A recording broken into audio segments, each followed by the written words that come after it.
There's a phrase there that has stuck with me,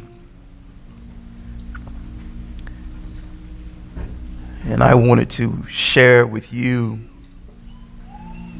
what I've been working with. James chapter 1, verse 5 and 6. Just in my thought process. Can I ask you a question? How many of you have faith? How many of you have faith? Okay. Just a little bit. Faith.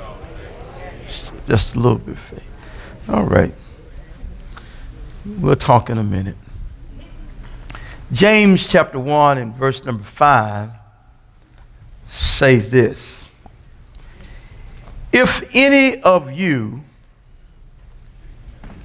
lack wisdom, let him ask of God. That God, or that giveth to all men liberally, and upbraideth not, and it shall be given him. This is the part that caught me.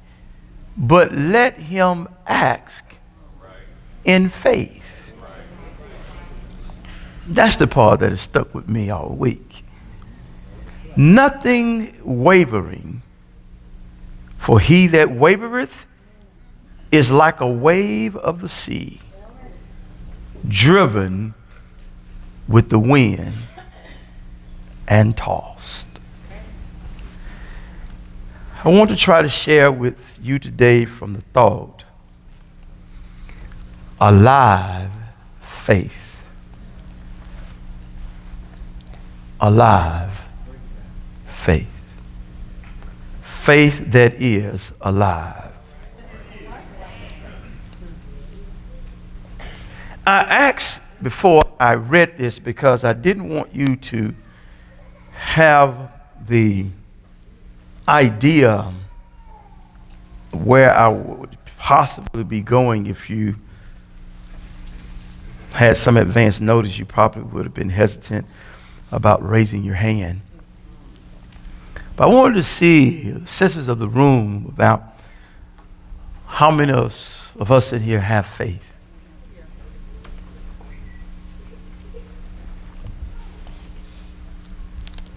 To possess it and never open it, and you thirsty, is pointless.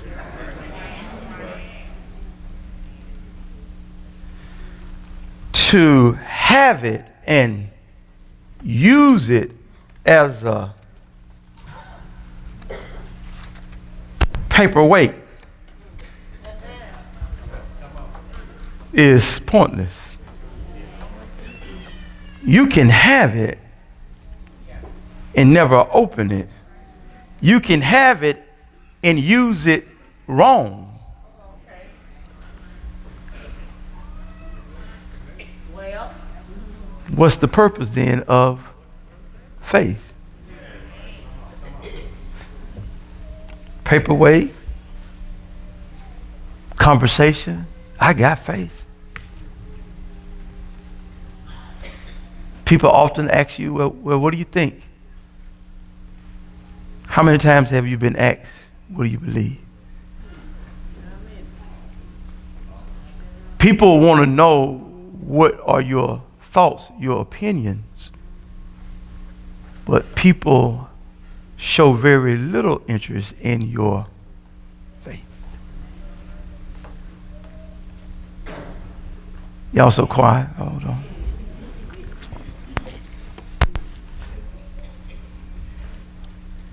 It appears that our world, including the church, is more on a tangent of thoughts, opinions, than facts and faith.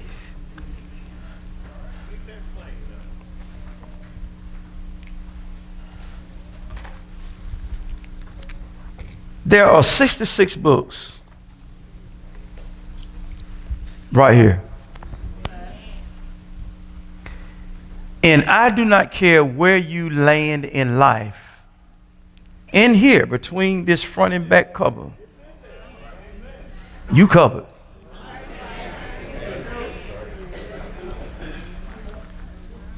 This book proves that you can have an issue for 30 some years. But if you don't lose heart,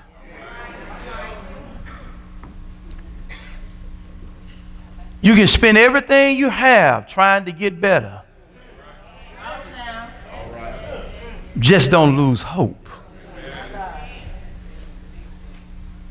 One day,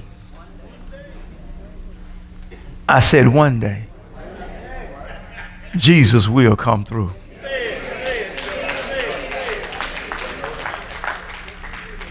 You can be dealing with a lunatic. I mean, a person that is out of their mind.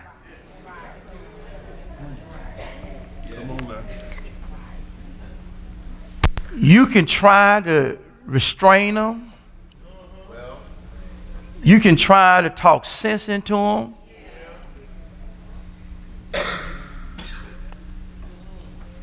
But if you turn them over to Jesus,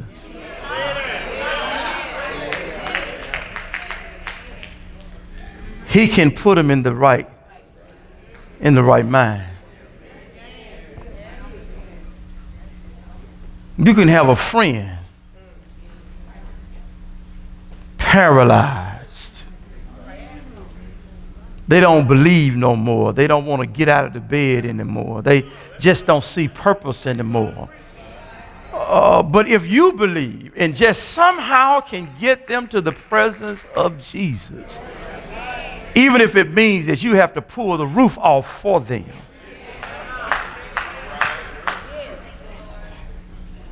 that Jesus can speak a word and they can become mobile again. I want to believe that everybody possesses faith,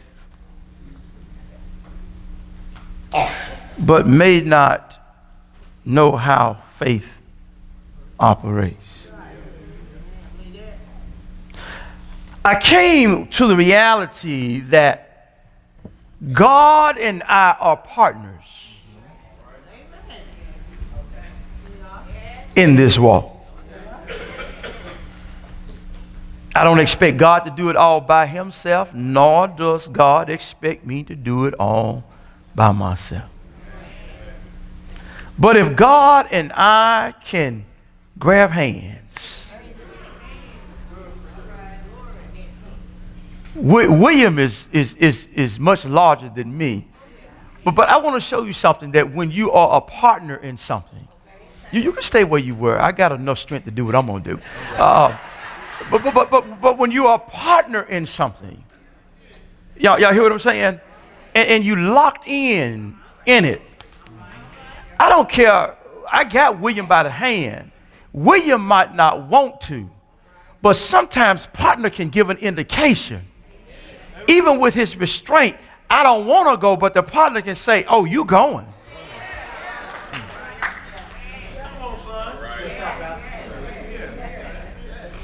I want you to be careful now who you put your hands in.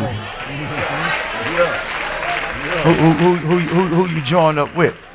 I'm going somewhere with this one here. Yeah. We have to be careful that when we become partners of God, to understand the song is right. Where he leads me, I will follow. Not where you lead him, because you don't have much foresight.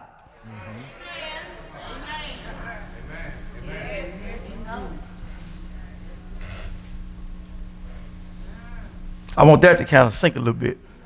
Because some of us think we know it all. Or we know enough that we conclude that it's all.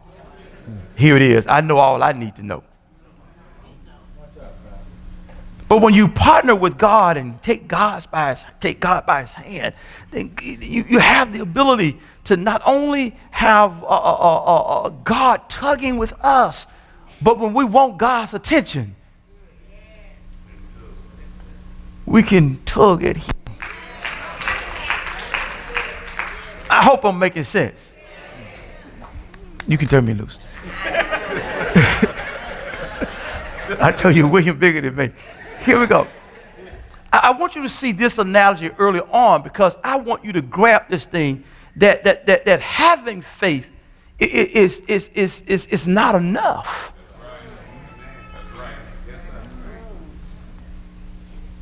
I mean, I'm a person that like water room temp. But to have water and not open it, to have water and to have a need, you got it, and you got a need, but nothing happens because I don't understand that this quenches my thirst.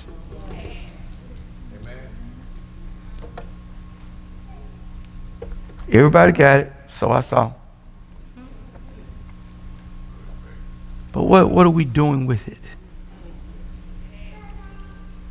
Do you believe? Everybody's going to say yes. For how long and for what? I want to say this because I might forget it, because even this morning when I was thinking on this sermon, the thing that kept coming up at the latter part of it was the will of God is trump over everything. So I don't want to give you the indication that because you have mountain-sized faith, that just because you believe it, that you're going to adjust the will of God. No. Because the will of God will be done before you have your way. Now you said, wait a minute, I got a problem with this statement. You can have your way and be out of his will. I don't want to be no misunderstanding about that. You can have your way, but you can be out of the will of God. It's strange that this particular writer starts out by using the words that I'm a servant, and I got to pick up that I'm a servant, of Jesus Christ, And then he goes on to say, count it all joy when you fall into various temptations. And that's kind of really stupid to me.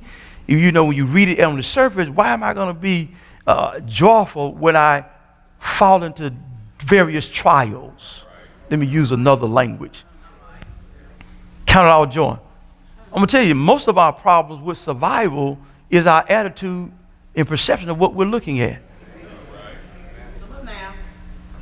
I'm going to tell you something. If you're in the hospital and you came up to a doctor with a broken leg and a broken arm, the doctor's not going to panic. Even if your bone is exposed out of your flesh, the doctors are not going to panic. This is what they do. You can bring a car to an automotive repair person and it can be bent in all kind of ways, and he'll look at it and say, And you're like, man, they just tore my car all to pieces, and this, that, and other. I got a dent over here and a scratch over here. I just don't know, and I don't want a car note. And And he'll look at it and say, okay. Because that's what he does. I hope I'm making sense now. When we bring our stuff to God, he looks at it and says, you all on nerve, you anxious, you all worried, and you can't sleep at night. You all frantic about it. You calling everybody in the world, put them in your business. Your stuff is on Facebook. You all out here. And God is saying,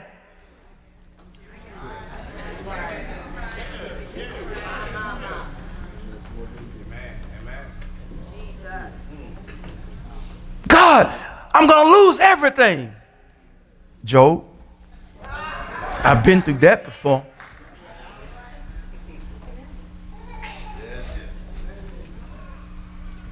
God, I'm just lost, and I've been wondering for 40 plus years. I've seen that happen before. Lord, my spouse is dead, and I don't know about the income. I've seen that before. Lord, they're sick and at the point of death. I've seen that before.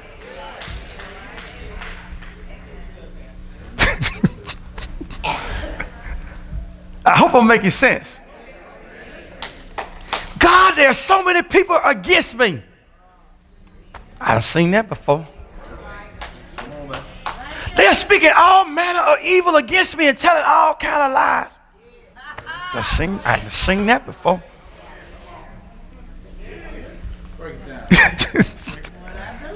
let me bring, I'm talking about God. Let me bring it back. If you went into the hospital and you had a broken arm and your bone was exposed, the doctors don't fret because this is what they do.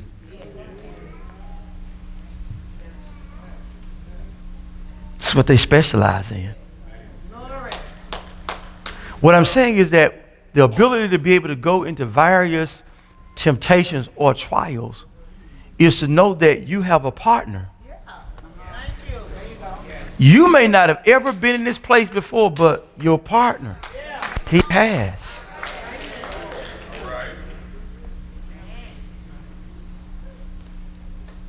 He says, go into it. And I think that's a lot of our problems is that what we see makes us afraid. Because we can't predict outcome and manipulate it, then that's what makes us afraid. Aren't we control freaks? I mean, if you're a control person, hold your hand up. You might as well, everybody here might as well hold your hand up. You want to be able to control it. You want to be able to handle it. You want to be able to turn it and bend it how you want to. And when things are not going right, you realize that really I'm out of control. This thing is bigger than me. If it's bigger than you does not mean it's bigger than God. It's just bigger than you. The bigger than you is a reality that you need a partner like God. Because if it's too big for you, too big for mama, too big for daddy, and it's too big for everybody that's in your phone and on your Facebook and in your email, then God is the right representative for the person that you need to be linked up to, because what's too big for us is just right for him. What I'm trying to get you to see is, rather than trusting folk that are in your circle, you need to trust God more than anything else.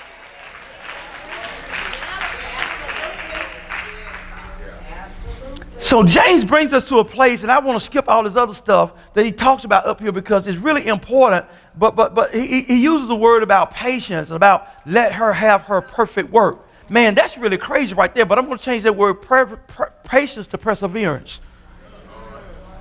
Because if you're reading the English Standard Version, it would tell you perseverance and not patience, which is the same thing. Let me tell you the difference about, see, patience, a lot of folks say, well, I'm just going to sit down. God ain't never told you to sit down while I work. God wants you mobile while he's mobile. I don't know what has happened to us. We just think that life is remote. You're going to press a button, say one prayer, and boom, it's going to happen.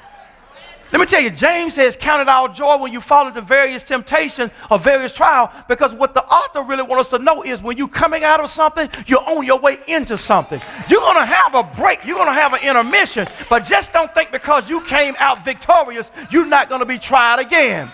The devil's purpose in this world is to try to turn us against God and make us believe that we're by ourselves. There is no hope for us, and we might as well throw in the towel. Because the question that's asked, if God is real, why all this? Because God wants you to understand that there is elevation in your life, that you can be at the lowest point, but it doesn't mean you have to stay there. No matter what you're going through over and over again, I prove to the devil, you can't stop us. I don't care how you try. I don't care what you throw at him. You can't stop us. You can do all that you want to do, but you can't stop us. You can afflict him if you want to. You can't stop us. He can be sick, but you can't stop us. He might be broke. You can't stop us. He may have vices. You can't stop us.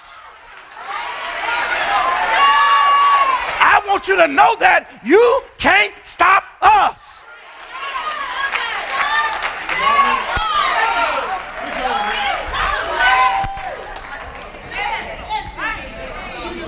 Your continuous deliverance is a statement to the devil. You can't stop us. Now let me tell you something. He can stop you if you're operating by yourself. But if God is your partner, he can't stop us. Am I okay? Your confidence ought to be growing stronger in God. Listen, patience is not about sitting down, hokey dokey, waiting on God. Patience is saying, you know what? I believe what I prayed. I trust who I prayed to. No matter how difficult the charge, I'm going to keep on going this way. I don't know what's wrong with us. We don't want no troubles. We don't want no hard times. We don't want no difficulties. We don't want no sickness. We don't want no brokenness. I'm telling you, I've been broke, and I found out that the Lord's Prayer is true. Give us now our daily bread. I found out it was true, but it had to take me being broke and not knowing where the money was going to come from. And listen, having too much pride to go and ask mama for it, but trusting that God will give us daily provision. Had I not been in that predicament, I never would have known that the Lord's Prayer is right.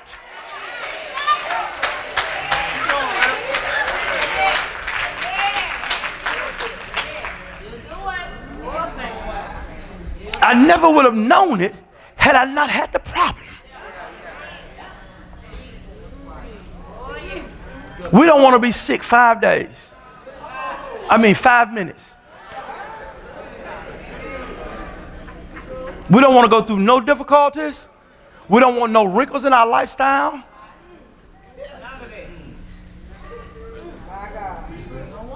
And God said, how am I going to prove you if I don't allow you to be afflicted? How are you going to know my hand if I don't allow you to be afflicted? How are you going to know my power if I don't allow you to be afflicted?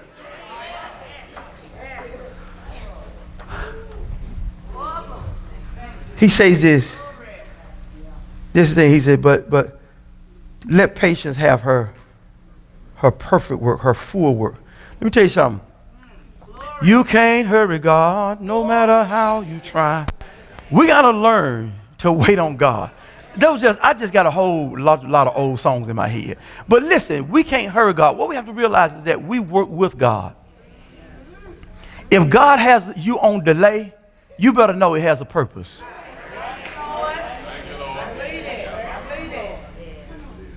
Too soon, if you get something too soon, you're not going to appreciate it. But if you get something, man, that you have to wait for, that you have to constantly pray over, when you get it, you hold on to it like it's valuable, that it's precious. I'm not going to waste none of this. No. Am I making sense? There's a purpose behind your pain. I'm going to tell you something. This is so real right here. If you jump out of it before God say eject, you're going to find yourself right back in it. Might have a different name, might have a different location. But you're going to go through that experience. So he says here, if anyone lack wisdom, it says any man. If anyone lack wisdom, he said, let him ask of God. Now here's the thing. I stopped at wisdom because I wanted to use just a blank line. If any man lack anything, let him ask of God. God needs to be the person that we're looking to more than any person. I'm going to tell you why. The more you go to God first, the more you begin to realize that God is real. See, some of us can't find God because mama always answering the phone. I promise you, if you start telling your children the holy no, because no is holy, it's blessed, it's anointed. If you stop bailing them out, they will learn how to get on their knees and pray. They will learn how to look to God and not look to you. They will learn how to trust. They will learn how to walk with God. They will find out that God is real, like surreal, real. God is real. It's nothing wrong with telling your children no. It's nothing wrong with letting them kind of go. You're like me. You want to help them and deliver them from everything.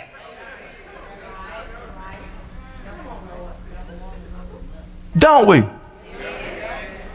They can go blow their whole check and hey, and you like, all right now, you know this is going to be the last time. And they saying, yep, just like you said the last time was the last time. Yep. But if any man lack, I don't want you to miss my point, because this is how faith become alive to us. When we learn to look at God first and look for God first. Because what ends up happening is wherever mom and dad might be displaced, we always know where God is. Am I making sense of what I'm saying?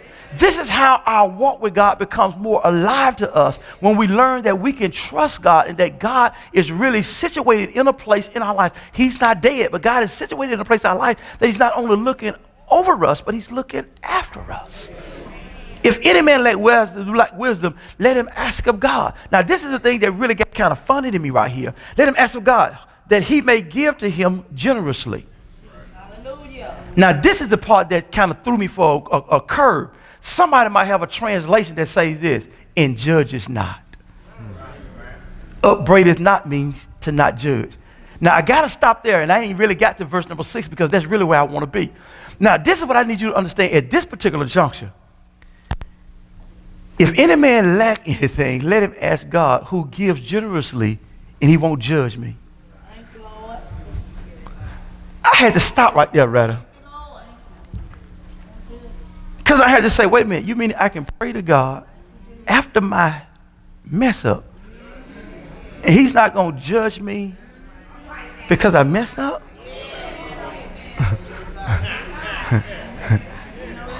If there is anything, if there's a reason that I want that kind of partner, that's one right there.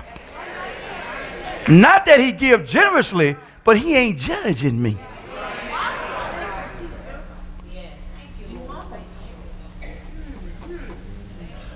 Oh, something just came to my mind, Pooh. Judgment will come. but he ain't judging you. Not right here. But he gives liberally.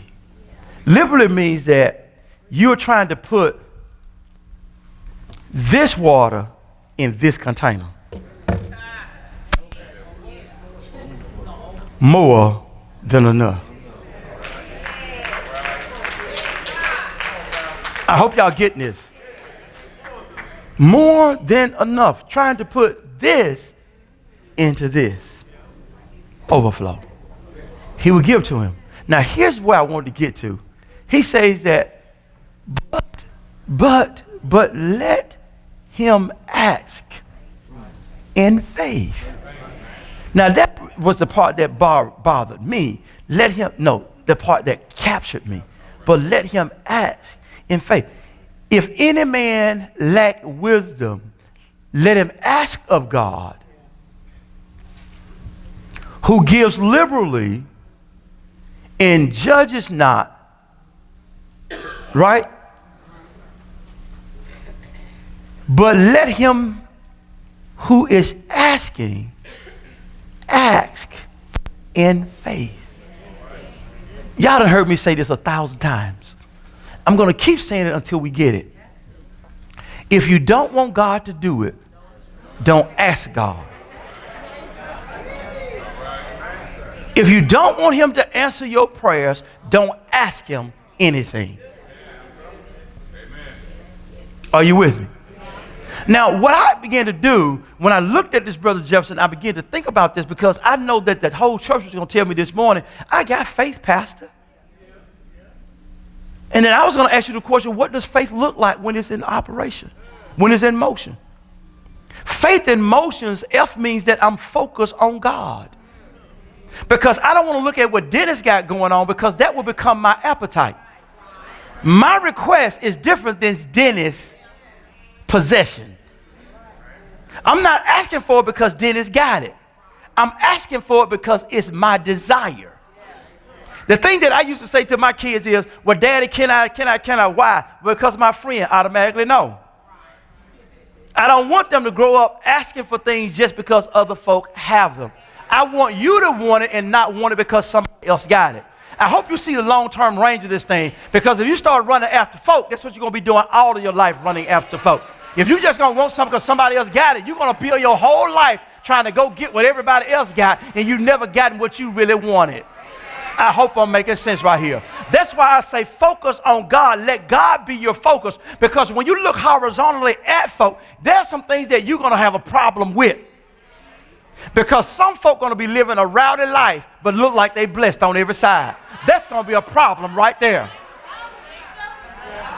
There are going to be some folk that owe you some money but going to have a Facebook post that they are cross on the islands. And you have financial hardship while they're over there living the life off of the borrow. What you have to learn by staying focused on God and faith is, even when I use poor judgment, or even when I've exercised poor judgment, God, you know how to recover. Focus on God, because Gary is going to let you down. That's where all your confidence is. I'm not the only person that's going to let you down. You're going to let you down. Have you ever been in the struggle of trying to manage time, and it's not enough time for this and not enough time for this and not enough time for this, and it's time to go to bed, and you're saying, man, if I weren't so sleepy, I'll do this and do that, but sleep slaps you in the back of the head for the 10 count, you're out. And you have to put it off till the next day. I'm telling you, we got to learn in faith that we cannot focus on anything else. We got to stay focused on God. Because if we ask God, that's who we're looking for to perform for us. Am I making sense? So what ends up happening is this. Lord have mercy, Jesus. What ends up happening is this, that when we deal with looking around, what ends up happening with us is that we become burdened by what we see. What ends up happening when we become burdened, it gives us this type of reaction. So I was looking around because what I'm looking at around me makes me feel like I'm deprived, and that God is a lone ranger and that he's no longer with me. I end up dropping my head. But there is a psalm that says, lift up your eyes unto the hill from whence cometh your help. Your help cometh from the Lord. I can see you and not see you. Stay focused on God. Don't get welled up with the things that you have going on around you. I'm going to say this and I'm done, because my time is up. And we have to pick up with this next week. When we focus on God, we understand that in our affliction, that we need him. Because you're going to be afflicted. What I want you to do this week is stop saying, woe is me. And start saying, if you see God coming through for you, wow. That's the difference. Because the wow says to us, I believe that God is going to do amazing things even in ugly circumstances. Because I'm going to tell y'all the truth. I've seen what Mac has done to some women. I've seen what Mary Kay has done to some women. It has made them beautiful. And if God is better than makeup, that was my joke for the day. God, don't be so sensitive. What I'm saying in my point of conclusion is this. Y'all didn't get the joke. The joke is this. God knows how to make us over. No matter how bad our circumstances are that we've entered into, when God applies his hands to our lives, he knows how to make what's ugly beautiful. Can y'all receive that? Can y'all receive that? Because I thought I was going to be a tough guy to look at. I held on to my hair as long as I could. I went from a little bit to a little less, and then less and less than that. Shelton, I was scared. I said, at 50, people would be able to excuse me being bald. Oh, he's 50. But around about 48, 49, I had to give up the ghost. I said, this is it, man. But anyway, even with a bald head, I think God says, I'm going to change their vision and make you look like you're okay to them.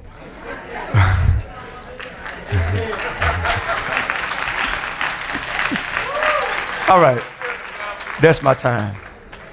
Listen, I know it's only the introduction of what we were talking about, but next week I really want to talk about this thing of faith, because I really want us to know that faith can be alive as faith can be dead. And I want you, in all practical purposes, to look at it this way. Stop saying, "Wow, is me, woe is me, woe is me," because your tribulations and your trials, they're not about you alone. And if I can say anything else in the conclusion of this matter, if all that you can come up with in suffering is you missed the whole message. You missed the whole message.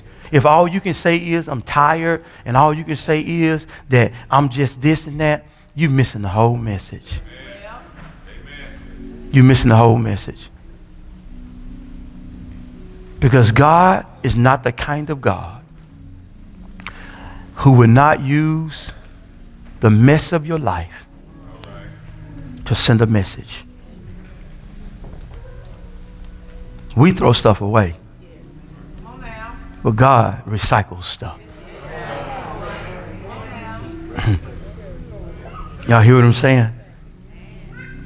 If you can get your eyes off you and realize that this thing impact a whole bunch more people other than me, I think you'll start getting the message of God. Why do you need to hang in there? I talked about perseverance. Because people know that when you have fortitude,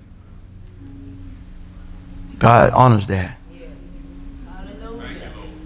Your attitude is going to either mess you up or it's going to build you up.